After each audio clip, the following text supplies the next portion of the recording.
Welcome to the Heartbreak Chronicles, where every story is a raw reflection of life. Hit that subscribe button to stay tuned, give us a like to show your support, and share this episode with your friends. Don't forget to leave a comment and let us know what you think. Now, let's dive into today's story. My name is Ethan and I am 35 years old. If you asked me what my childhood was like, I'd say it was a long, cold winter, but with rays of warm sunshine.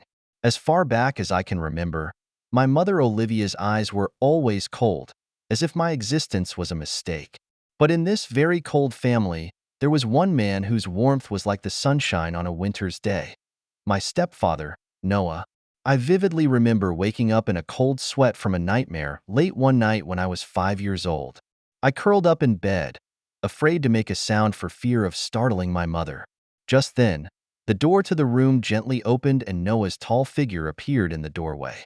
"What's the matter, little one? Another nightmare?" he asked softly, a gentle smile on his face.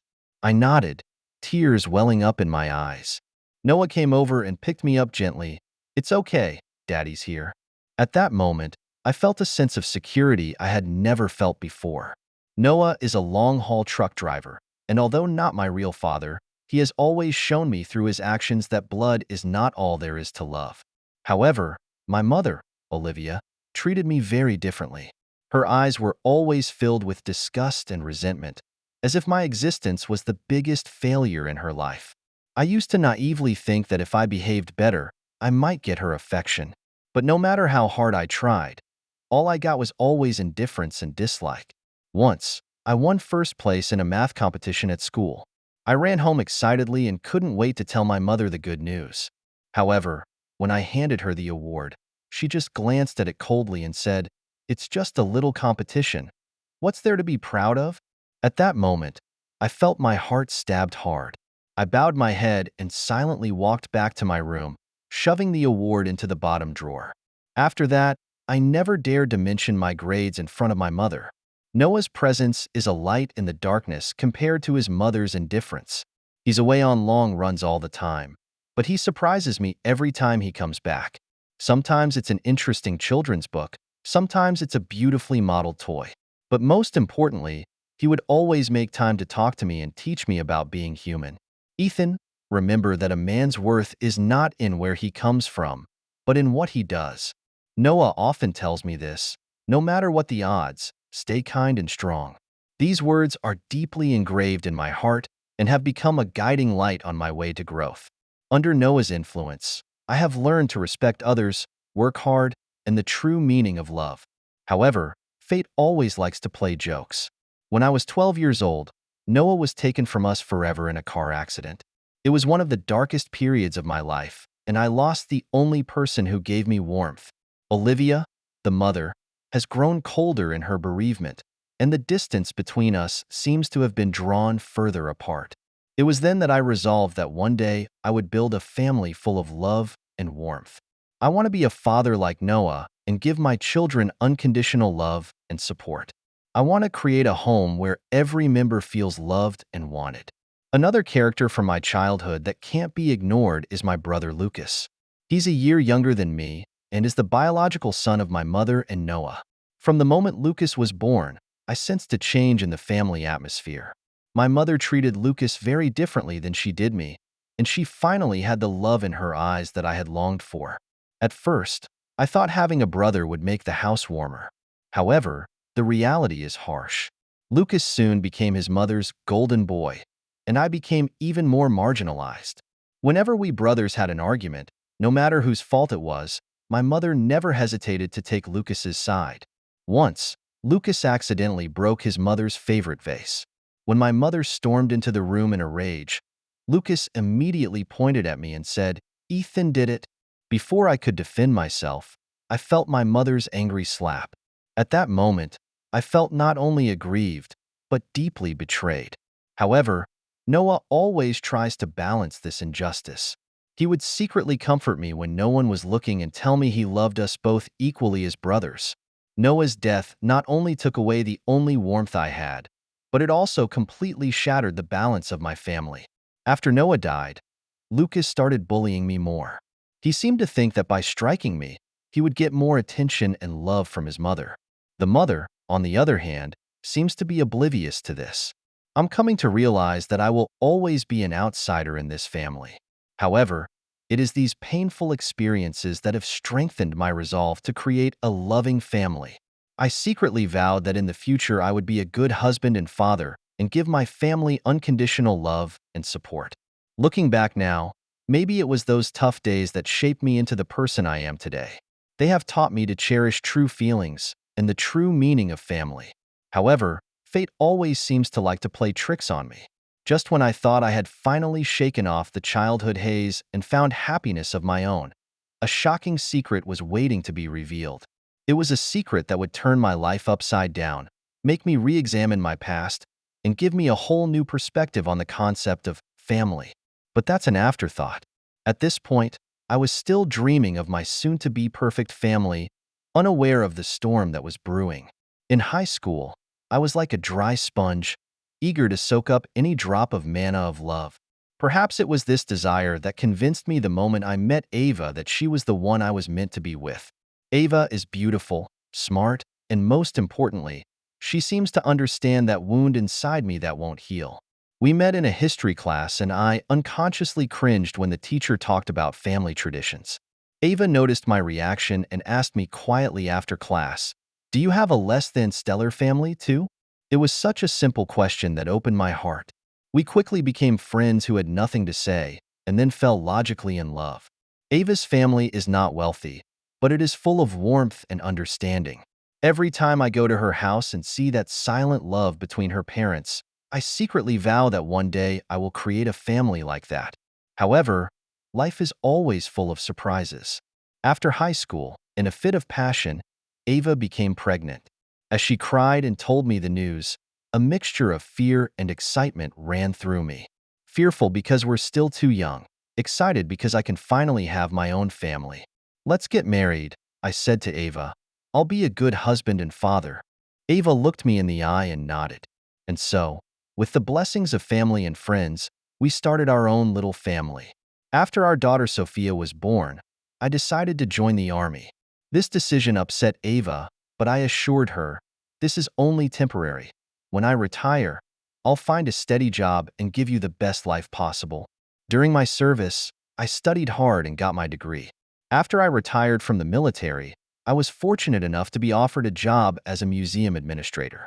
Although it was an ordinary position at first, I quickly gained the appreciation of my superiors with the rigor and sense of responsibility I developed in the military. Ava didn't stay idle either. She studied art history in her spare time and eventually landed a job as a curator at the same museum. Our careers are both thriving and our family income is becoming more stable. I feel that I am finally going to realize my dream, a family full of love and warmth. However, as Sophia grew up, I realized that things were not as simple as I thought. When Sophia was little, she was the apple of my eye. I'll spend a lot of time playing with her and telling her stories, just like Noah did for me back in the day. However, as she entered puberty, things began to get strained between us. I remember one time when 12-year-old Sophia was going out wearing something I thought was too revealing. I kindly said, "Honey, don't you think this dress is a little inappropriate?" Sophia rolled her eyes. "Dad, you're so old-fashioned. It's the current trend. What do you know?" I tried to keep my emotions in check. "Sophia, I'm just worried about your safety. As a father, it's my duty to protect you." "Oh, come on," Sophia exclaimed. "You're simply controlling me. I hate you for that." With that, she slammed the door. I stood still, feeling both angry and hurt. I couldn't understand why I was treated this way after all the love I had given. What confused me even more was that whenever I tried to discipline Sophia, Ava would always take her side. "Ethan, you're too strict," Ava often says. "Sophia is still a child. We should give her more freedom and trust." I want to argue. I want to say that we can't let her go, but every time I see the gleam in Ava's eye as she defends Sophia, I can't. I'm afraid. I'm afraid if I stand my ground, will I lose their love? And so it was that our family seemed beautiful on the surface. Successful parents, a smart and beautiful daughter, a comfortable living environment. But only I know that underneath this calm surface, dark currents swirl. I'm starting to wonder if I'm a good father. I try to remember the values Noah taught me, but it seems they don't work so well in real life. I tried to discipline Sophia in a harsh manner in the hope of correcting her behavior, but it just made our relationship more distant. Sometimes, late at night, I would sit alone in my study and think back to my childhood. I vowed to be a father like Noah, but in hindsight, I'm far from that goal. A voice inside me asks, am I doomed to repeat my mother's mistakes? Just as I was falling into a rut of self-doubt, Ava and I's wedding anniversary crept closer. I decided that I needed to prepare myself, and that maybe this was the chance to rekindle our relationship. I secretly planned a trip to Venice, a place Ava had always dreamed of visiting. I secretly look forward to it, fantasizing that we can stroll through the alleys of Venice and relive the sweetness of those days in the hazy moonlight.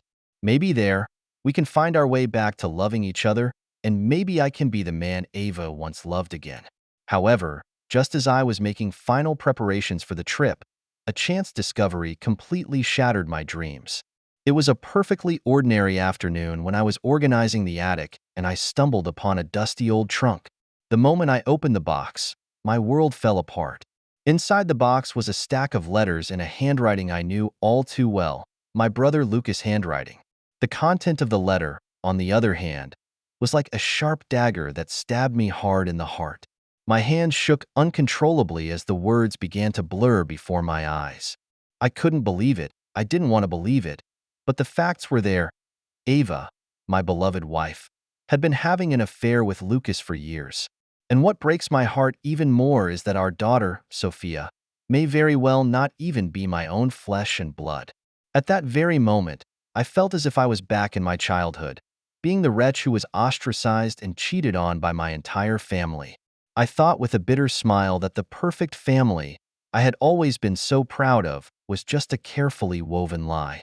I stood in the attic, clutching the letters in my hand, thinking, what am I supposed to do? Do I pretend I didn't realize anything and continue to live this lie? Or do I expose everything and break up this fake family once and for all? At this pivotal moment, I was reminded of Noah's words, Ethan, remember that a person's worth is not in where he comes from, but in what he does. No matter what difficulties you encounter, remain kind and strong. I took a deep breath and wiped the tears from the corners of my eyes. I knew that what I was going to face next would be the toughest decision of my life. But no matter what, I'm going to face it with strength, just like Noah taught me. Because I realized that it's not just about my dignity, it's about that dream I've been pursuing for so many years, a truly loving and honest family. I sat crumpled on the floor of the attic, clutching the heartbreaking stack of letters in my hands. Each word was like a sharp knife, stabbing deep into my heart. Ava, my beloved wife of 20 years, is having an illicit relationship with my brother Lucas. And Sophia, the daughter I've always held so dear, may not even be my own. My brain refused to believe this harsh reality, but my heart had been torn to pieces. I think of all I've given to this family over the years, of the trust I've put in Ava and the love I've shown Sophia. All memories become bitter at this moment. I forced myself to calm down and started thinking about what to do next. I need more evidence. I need a complete truth. But I also knew that I couldn't be reckless. I have to be careful not to spook anyone. The next morning, I avoided Ava and Sophia on the pretext that I was busy with work. I drove straight to the center of town and found a reputable survey company.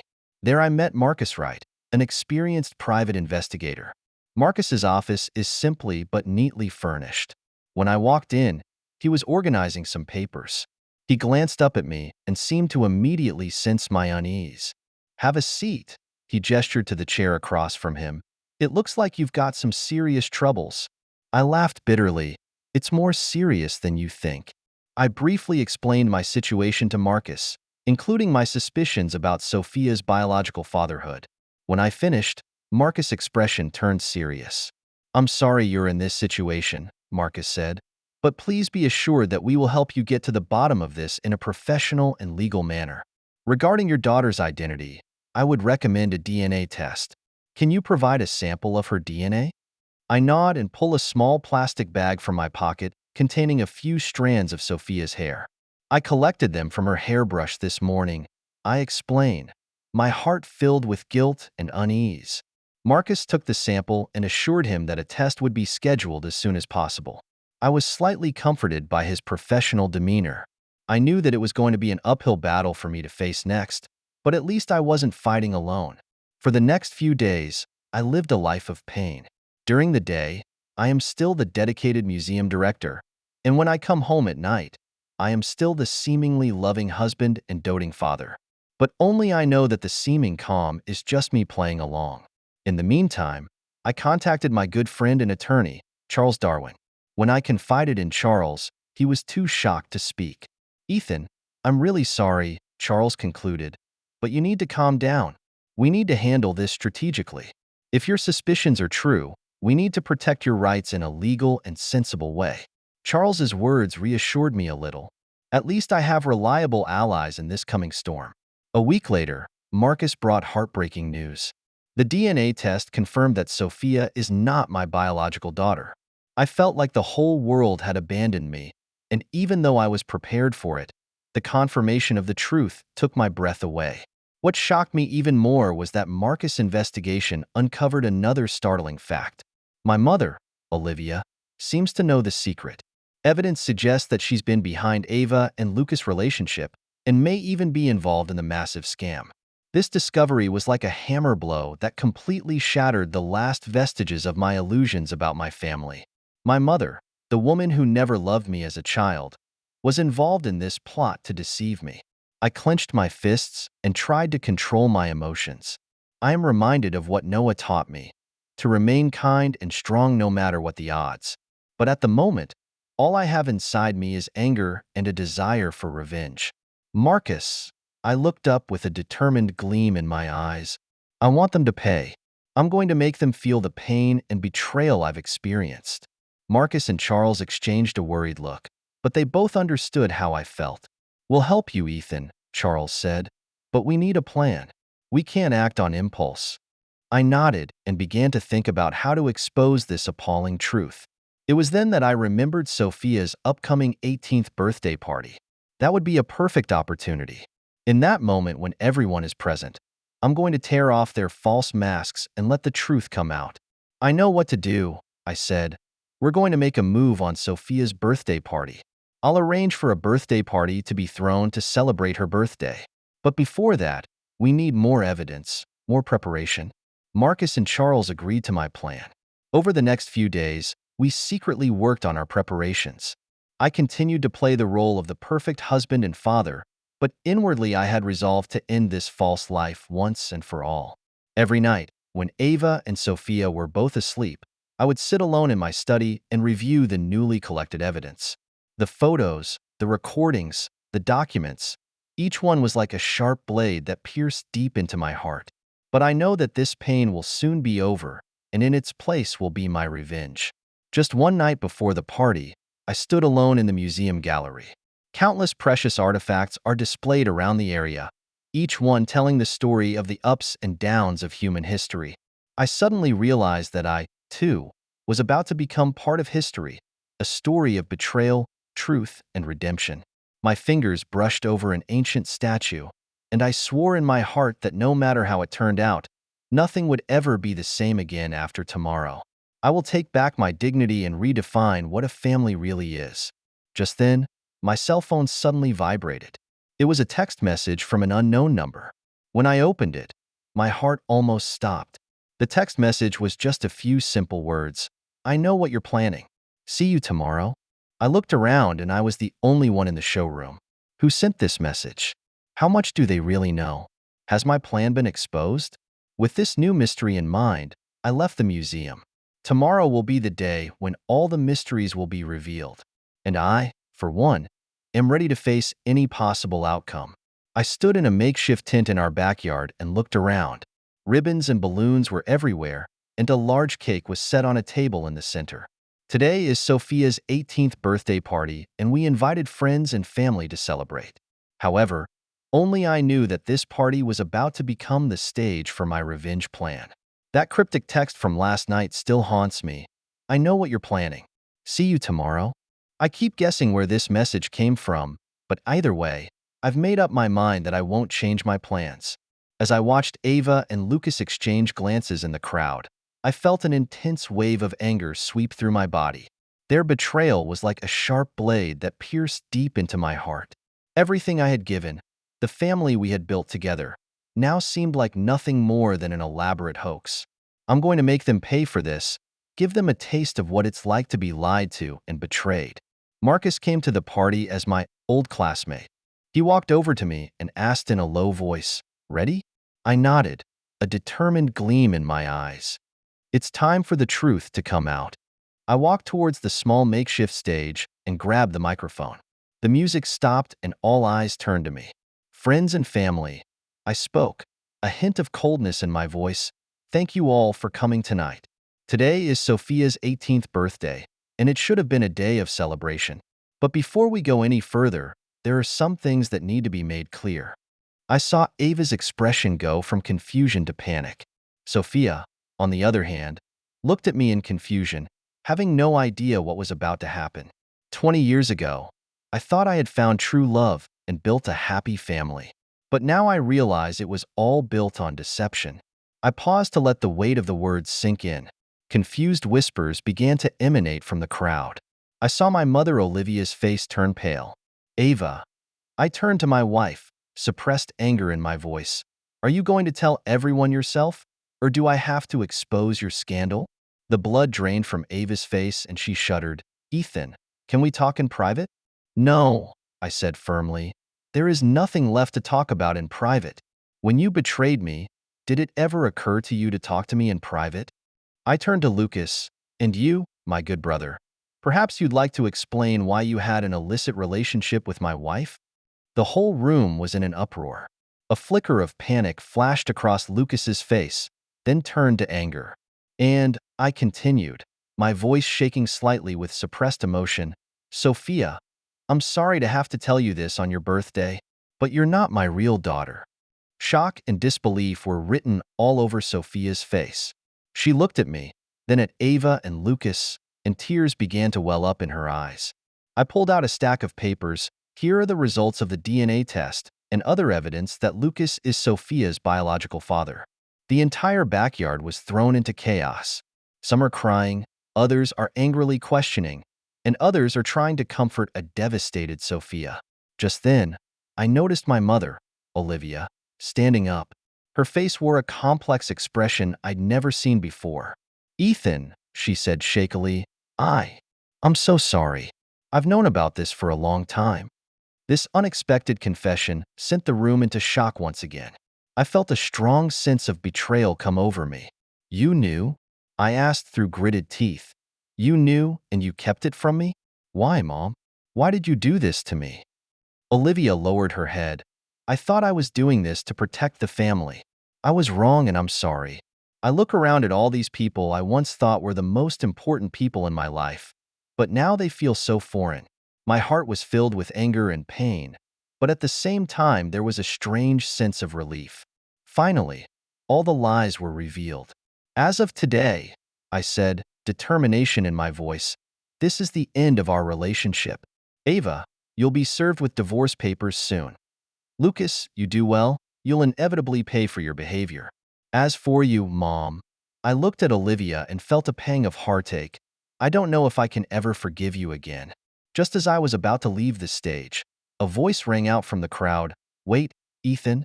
I turn around and it's my father-in-law, Ava's father. He came forward with a serious face. "I'm the one who sent you that text. I overheard Ava and Lucas talking yesterday, and I know what happened over the years. I think you have a right to know the truth." This unexpected turn of events caused the room to fall silent once again. I look at my father-in-law and feel a twinge of gratitude. At least in a world of betrayal, there are people on the side of truth. With that said, I turned and left the stage. The whole backyard was in chaos, but I didn't care anymore. I stepped out of the tent and took a deep breath of fresh air. It's not the end, I know. This is just the beginning of a new beginning. Despite losing what I thought was my family, I finally got my dignity and truth back.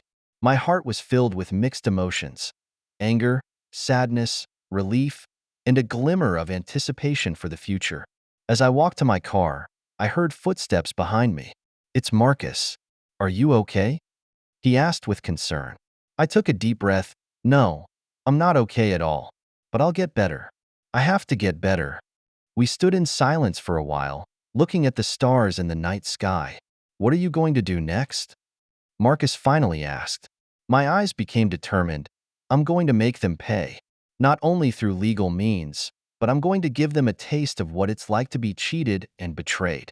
But more importantly, I'm going to reclaim myself and redefine what a family really is." Time flies, and before you know it, a year has passed since the birthday party that changed everything. I sat on the balcony of my new apartment, looking out over the city skyline and reflecting on all the changes that had taken place in the past year. The divorce proceedings went more smoothly than I expected. With hard evidence, Ava has no defense. The court ruled that I was awarded ownership of the house, as well as most of the community property. But for me, these material victories are far less important than the truth coming out. Ava lost everything. Not only did she lose me and her home, she lost her job at the museum. When her misconduct became public, the museum's board of directors immediately removed her from her position. Now she has to move into a small apartment and subsist on a meager temporary job. Whenever I think of Ava, a wave of pain and anger still wells up inside me. She has tried to contact me several times to plead for my forgiveness, but I have remained silent. At one point, she stopped me on the street and tearfully said, "Ethan, I know I was wrong. I would give anything to make it right. Please give me a chance." I looked at her coldly. "Ava, you have nothing left to give. It's not just me you betrayed. It's our vows, everything we built together. There are some hurts that can never be repaired." After saying that, I turned around and left, leaving her crying in the street. As for Lucas, his end was equally tragic. While I can't directly sue him for breaking up my marital relationship, there are serious social and professional repercussions for what he did. His career was in tatters because of the scandal. He lost his job and friends have cut ties with him. I met Lucas by chance at the supermarket one day. Once spirited, he now looked much older, his eyes full of fatigue and remorse. He tried to apologize to me, but I just gave him a cold look and turned away. I knew that no matter what he said, it wouldn't erase the damage he had done to me. Sophia's situation is more complex. After learning the truth, she went through an extremely difficult time. The old innocence and happiness was no longer in her eyes, replaced by a deep confusion and hurt. She refuses to see Ava and Lucas, and she rarely contacts me. I can understand how she feels. After all, her whole world fell apart overnight. I gave her space, but also let her know that no matter what happened, I would be there when she needed me. A few months later, Sophia finally reached out to me. We met at a cafe, and she seemed more reticent than before, but with a new kind of steely determination in her eyes. "Ethan," she hesitated, but called me by my first name instead of Dad. "I want you to know that even though you're not my real father, you're the one who's really cared for me and loved me all these years. I hope we can still keep in touch." I held her hand tightly and felt a surge of relief. "Of course, Sophia. No matter what happens, you will always be my daughter." As for my mother, Olivia, we became extremely distant. Although she apologized repeatedly and tried to explain her choices in the first place, I couldn't forgive her for her deception. We talked on the phone occasionally, but every conversation seemed rusty and awkward. I know it will take a long time to rebuild the trust between us, and it may never be fully restored. Throughout the year, I was fully engaged in my work. I was elevated to the position of director of the museum and was responsible for managing the entire operation of the museum. Work has given me new purpose and motivation and allowed me to forget the pain of the past for a while. Marcus became my most trusted friend and colleague. At his suggestion, I started counseling to learn how to deal with my inner trauma and anger. Slowly, I began to rediscover myself and redefine what was truly important. Despite all that I've been through, I still can't quite let go of the hurt of the past. I may never forgive Ava and the others who betrayed me, but I've decided to stop letting hate rule my life. Instead, I'm going to focus on rebuilding myself and creating a new, more authentic family. The process is not easy, and each day is a battle with the past. Sometimes I would wake up late at night and recall those painful memories. But I knew I had to move on. I became involved in some community activities and met some new people. While I'm not ready to start a new relationship, at least I'm starting to learn to trust and care about others again. At the museum, I began to curate a new exhibition entitled Rebirth and Renewal. This project was not only a challenge to my professional abilities, but also a projection of my personal experience. Through this exhibition, I hope to help those who have experienced similar traumas to see hope and the possibility of starting over. I know there is still a long way to go to truly heal the wounds within, but I've taken the first step. Every day, when I look at myself in the mirror, I see a stronger, more authentic Ethan. The future is still full of uncertainty, but I am no longer afraid. Whatever other challenges life may bring me, I am ready to face them. Because I know that true strength comes from the courage to face the truth head-on and the determination to keep reinventing myself. This is my new life, a new beginning full of challenges, but also full of possibilities. Thank you for taking the time to listen to today's story.